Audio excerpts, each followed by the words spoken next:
Of course, the dynamo is on the top. Those long pieces are the magnets.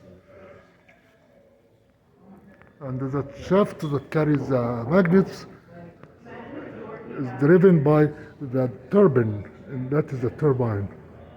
And the water comes from that big hole, goes around, bores through the turbine, spin it, and that is where the relief or outlet of the water is. That's the original model.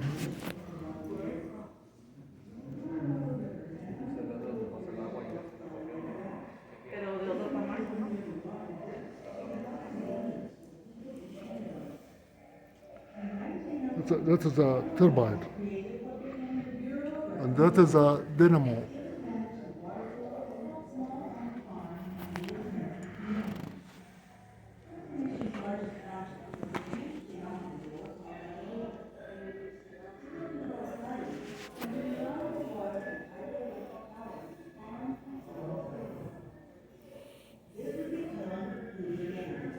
Built to last.